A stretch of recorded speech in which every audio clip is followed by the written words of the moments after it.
Buenas tardes, amigos, acá en Orlando, Florida. Una vez más, su licenciada de Salud Mental, Carmen Sears, y hoy les traigo un invitado muy especial, el señor Emilio Montañez de Lerme, que ha escrito un libro muy espectacular. El libro se llama Memorias de un niño diferente, en español y en inglés, No as a Loser, y es un libro fenomenal que debe estar en todas las librerías de las escuelas elementarias, porque se trata de la resiliencia. Y es que el día de hoy yo le voy a dedicar este programa a la resiliencia, que es ese gran punto que nosotros tenemos como humanos, que nos ayuda a impulsar y sobresalir de cosas difíciles que hemos atravesado y llegar al otro lado con una actitud positiva hacia la vida. Y ese, el día de hoy, es nuestro invitado, don Emilio. ¿Cómo estás? Buenas tardes. Buenas tardes. Gracias por venir a nuestro programa hoy. Y gracias por hacerme la invitación. No hay problema. Para nosotros es un gran placer.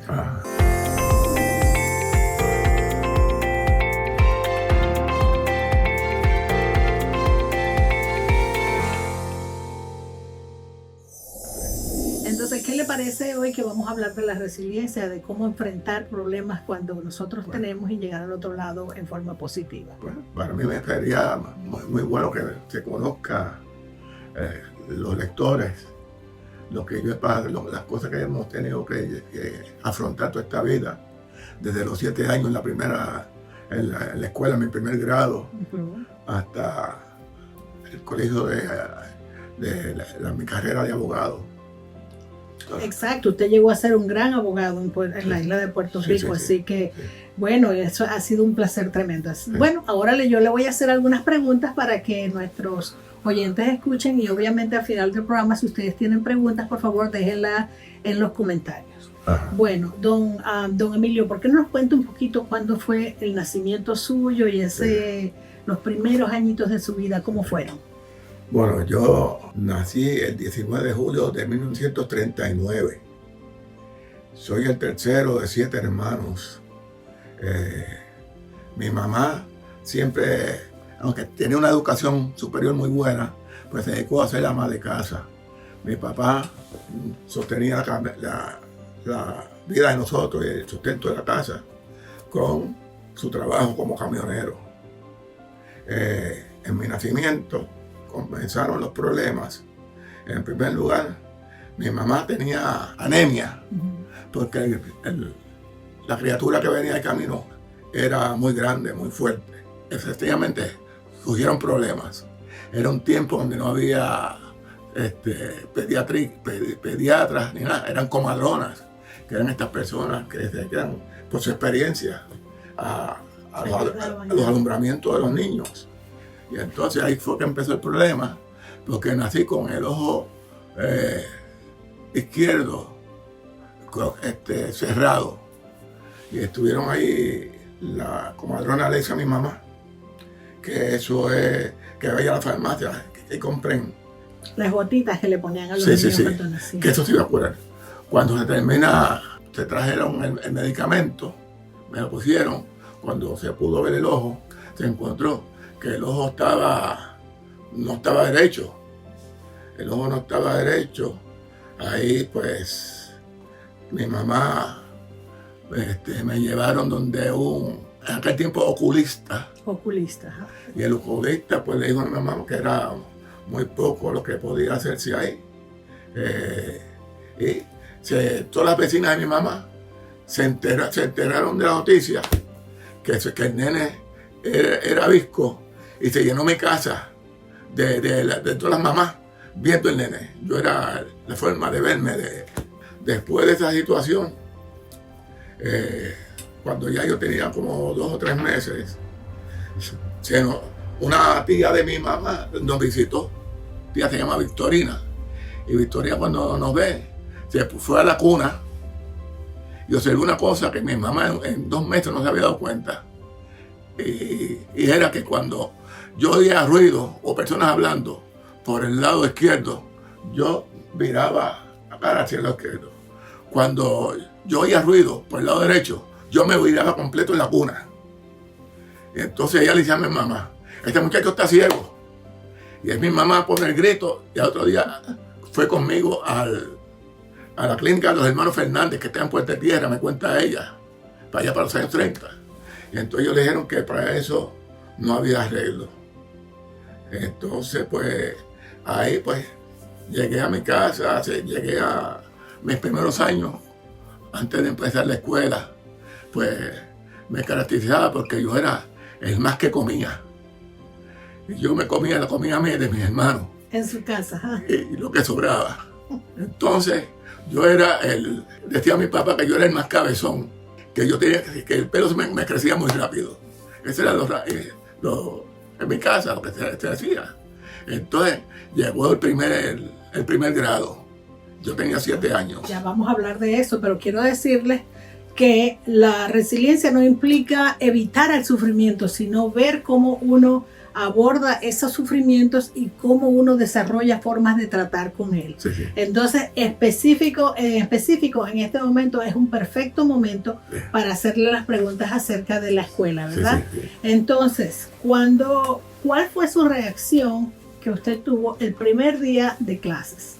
El primer día de clases, ya mis 2 hermanos mayores que yo ya habían ido a la escuela y no había problema con ellos. Pero cuando llegué a la escuela yo, era el primer día y habían como 50 muchachos, entre niños y niñas, más varones que hembras. Y entonces, inmediatamente, se fijaron en mí y empezaron a decirme, Visco, Visco, Visco, Visco, Visco. Me decían Visco, me ponían otros nombres, hacían refranes fuera, siendo niños. Hasta una mamá una vez me dijo Visco también en la escuela. Qué interesante, ¿verdad? Entonces, pues, cuando vi esa situación, cuando estaba demasiado abrumado, había un vecino de mi barrio que se llamaba Luis Serrano, le decían Nano, y él intervenía. Era un muchacho que no era guapo ni peleón, pero era grande. Este era el amigo que usted cuenta en su libro, Sí. Memorias de un niño diferente, que lo ayudaba, lo ayudaba a usted. Sí. Cuéntenos un poquito acerca de esto. Pues en la escuela, cuando él veía que me estaban atropellando así, él se metía en el medio, y entonces él no era un muchacho de pelea ni un muchacho, es que era grande, tenía los ojos grandes y hablaba durísimo. Y ya con eso, cuando me veían que yo estaba con él, no me tocaba ni me hablaba malo ni me decían Visco. Pero él me acompañaba todos los días a la escuela, íbamos juntos. Yo, entre mis limitaciones que yo tenía, yo no sabía abrocharme los zapatos. En aquella época no había zapatos de nada. Y entonces él, y muchas veces me caía yo mismo por no tener los zapatos abrochados. Y entonces él me arreglaba los zapatos y siempre estaba pendiente a mí. Era como mi hermano hasta lo último. Si soy abogado en estos días, actualmente le debo ser abogado a ese muchacho que murió bastante joven. Qué interesante que siempre en la vida uno consigue a alguien Sí. que lo apoya, ¿verdad? Entonces, pues, ahora tengo una preguntita para usted. En la escuela, durante esos tiempos de abuso, de sentirse molestado por sus compañeros, ¿usted tenía amigos? Amigos, no tenía prácticamente, más tarde sí, pero cuando yo empecé no tenía amigos. Tengo entendido que los amigos de usted eran los vecinos mayores de edad. Sí. En mi vida, yo por mis problemas de visión, yo no podía jugar con los demás niños, yo no podía tener una bola, yo no sabía nada, no podía, era torpe, porque no veía. Y yo, todos mis hermanos y todo el barrio, eran muchísimos muchachos, pues se iban a jugar pelota y otras cosas, y a la playa. Pues yo no podía, yo estaba fuera del grupo, pues gracias por mis limitaciones físicas. Y lo que hacía era que yo me reunía solamente y visitaba a los señores mayores de mi barrio. Cuando esos señores mayores se morían, yo los lloraba como si fuera mi familia, porque era mi gente. Lo que yo hacía era con esa gente era preguntas y preguntas y preguntarles, y ellos me contestaban las cosas, las historias que les contaba, y decía, ellos siempre me contestaban, me ayudaban. Entonces también me volví un comerciante a esa edad. Había unas plantas que había en el patio de mi casa que le llamaban coitre. Y el coitre, ¿qué pasa? Que eran para las gallinas y los gallos. Y casi todo el mundo en ese barrio tenía en su casa un gallinero. Y entonces yo le vendía el coitre a 5 centavos en una bolsita, le hacía un ladito. Ese era mi trabajo. Y entonces yo siempre tenía dinero, una alcancía con dinero. Porque es que yo no podía bregar con nada. Yo era un niño que no era como los demás. Y entonces así fue creciendo cogí la escuela, terminé la escuela, el primer grado, pero en el segundo grado fracasé, no pasé el segundo grado, porque yo tenía, ¿cómo se llama eso? Yo tenía educación continua, educación especial. Educación, yo era un candidato, lo que es ahora mismo, educación especial. En los tiempos míos, en los años 40, no había educación especial. Pues, excelente. Bueno, y de la forma como usted narra eso acá, es una forma muy simpática y agradable. Así que yo sé que todos los que nos están escuchando que lean su libro les va a gustar muchísimo porque está escrito de una manera muy bonita, muy fácil y es un libro bien corto. Pero tengo más preguntas. Ahora, cuando usted empezó a crecer y ya estaba más o menos en la middle school, ¿usted lo invitaban a las fiestas? Bueno, no es que invitaban, aquello no eran fiestas de familia, casas de familia. Y me decían, mañana hay una fiesta allí. Y todos los muchachos iban allí a la fiesta. Pues entonces, ¿qué pasa en la fiesta? A la hora de bailar, ninguna de las muchachas quería bailar conmigo. Una le decía a la otra, baila tú, baila tú, baila tú. Y ninguna bailaba conmigo. Había solamente una muchachita que se llamaba Gladys. Que Gladys era una bonita. Y Gladys siempre estaba disponible a bailar conmigo. Qué simpático. Sí, porque no había, las muchachas no querían, no bailaban. No. Claro. Bueno, ahora hablemos de cuando se graduó de la escuela superior. ¿Fue difícil entrar a la universidad? Me fue bastante difícil. Yo cualifiqué para entrar a la Universidad de Puerto Rico porque, aunque tenía un examen bueno, mi promedio no era, yo era un estudiante de C. Y para lo único que yo cualificaba era para estudiar, si acaso, o en Mayagüez en agronomía, o en la Universidad de Puerto Rico, digo un nocturno. Y acepté. Entonces, en el 59, empecé en la Universidad de Puerto Rico de noche. De día yo trabajaba en el camión con mi papá. Y entonces, en el año más tarde, pues las cosas en el puente portuario, en los muelles donde estaba mi papá a buscar la carga, se volvió en furgones. Ya no había camiones, ahora en furgones que traían toda la mercancía. Y entonces, pues el negocio de mi papá, pues cayó bastante y yo dejé de trabajar con mi papá. Entonces un día, mi mamá siempre recibía el periódico San Juan Star, que es en inglés. Y este es el periódico de mi mamá. Mi mamá hablaba buen inglés. Y entonces ese día en San Juan Star, en los clasificados, vi que se necesitaban un empleados y decían que la dirección y el teléfono. Pues no decían para qué era. Yo fui a ese sitio a una entrevista y me encontré un compañero mío de la escuela superior que era muy inteligente, muy brillante. Él estaba estudiando ingeniería en Mayagüez, pero entonces quería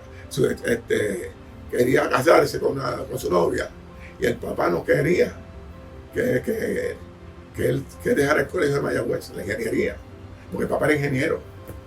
Pero entonces me lo encuentro en esa entrevista nosotros dos. Entonces en esa entrevista pudimos hablar tanto. Y entonces pues nos llamaron a entrevista. Yo no sabía nada de nada. Yo nunca había puesto un destornillador ni un alicate en mi vida. Y entonces, como lo vieron hablando conmigo, nos dieron el trabajo a los dos. Y en verdad él era un muchacho demasiado adelantado. Ese muchacho hizo la compañía. Qué excelente. Ese muchacho cuando había algo nuevo en la compañía, porque era seguridad, alarmas, ADT Company. El ADT Company que todavía está funcionando. ADT. Eso sí. Pues él tenía una inteligencia o experiencia que él siempre, nosotros llegamos, cuando había un problema, buscaban un americano desde Atlanta. Y con ese muchacho, ese resolvía los problemas. Fíjense lo que les estaba diciendo yo, queridos oyentes, acerca de la resiliencia, que además de don Emilio haber atravesado todas estas vicisitudes de las cuales les estaba hablando, que obviamente están detalladas en su libro, él ha mantenido una actitud positiva y confianza en sí mismo, ¿verdad? Que es muy importante. Y esa es la capacidad que lo ha ayudado a determinar o a avanzar en todos esos desafíos, ¿verdad? Bueno, ahora que eso, usted nos contó eso, gracias, que está muy excelente. A mí me gustaría que nos cuente un poquito de cómo fue entrar a la escuela de Derecho. A la escuela de Derecho, pues yo no pensaba, ya mi hermano era abogado. Y mi hermano era juez. Mi papá lo mandó a estudiar a Europa, a España. Pero yo ni me interesé, no me interesé nunca ni por las leyes, ni quería ser abogado, ni nada. Entonces, en la compañía esa, ADT, hubo un problema. Yo tenía una copiadora. Cuando empezaron las copiadoras, me acuerdo, era de marca Pitney Bowes. Pitney Bowes, sí, que todavía existe. Pues esa es la compañía. Yo no sé si era que la copiadora era mala o difícil, o los que la utilizaban, porque siempre estaba dañada. Siempre tenía que estar el mecánico de Pitney Bowes arreglando la copiadora. Y ese día el jefe tenía que mandar unos documentos de un contrato a Atlanta, a la compañía matriz. Y ahí se dañó la copiadora. Y el jefe se estaba volviendo loco. Se llama don Juan Díaz, el jefe. Y entonces, yo le digo, pero mire, si allí en la calle Domenech, en la calle Eleanor Roosevelt, hay una universidad. Y si allí hay una universidad, tiene que haber una biblioteca. Y si hay biblioteca, tiene que haber una copiadora. Denme los papeles y yo voy allá. Entonces cogió, creo que eran como 15 o 20 dólares y los cambiaron en moneda para la copiadora. Y fui a la copiadora. Y allí empecé a copiar, a hacer las copias. Y llegó un muchacho que había sido compañero mío en la Universidad de Puerto Rico. Y me dijo, Contra, ¿cómo tú estás? ¿Qué tú estás haciendo? Y yo estoy trabajando en esta compañía, yo tengo un uniforme de la compañía. Y entonces vinieron, él le dijo a otros muchachos que estaban estudiando leyes, mira, allí está Emilio. Y todos fueron a verme, allí en la biblioteca. Yo empecé a estudiar leyes, entonces ellos empezaron a decirme, ¿por qué yo no estudiaba leyes? Yo después nunca no he considerado eso. Entonces buscaron en la universidad el formulario de ingreso y me lo trajeron. Entonces yo cogí, cuando terminé mis copias, eché el formulario en mi bujado y me fui, le llevé a mi jefe el trabajo. Me olvidé del papel, lo dejé en el carro. Entonces como 2 semanas o 3 semanas, un mes más tarde, no sé cuánto tiempo pasó, que uno de los muchachos me llama, me dice, ¿llenaste los papeles para la universidad? Y yo no he llenado los papeles. ¡Ah, María! Están en el carro. Entonces me dice, mira, el último examen va a ser en la Universidad Católica de Ponce. Y me dio la fecha, es un sábado. Entonces ahí fue que yo me moví, busqué, llené los formularios, conseguí 3 abogados que me conocían, que eran de referencia. Y el sábado ese fui a Ponce, cuando era la carretera antigua. Fui a Ponce, llegué a Ponce a la Universidad Católica y cogí el examen para entrar a la Facultad de Derecho de la Universidad Interamericana. Y allá, eso borró y cuenta nueva, me quedé ahí. Pasaron como varias semanas, cuando mi mamá me llama al trabajo a decirme un lunes que me habían aprobado en la escuela de Derecho. Ya las clases se habían empezado. Ya las clases estaban empezado. Y yo llegué allí así perdido, sin coger orientación ni nada. Y cuando veía la matrícula, me di cuenta que yo no podía pagar esa matrícula.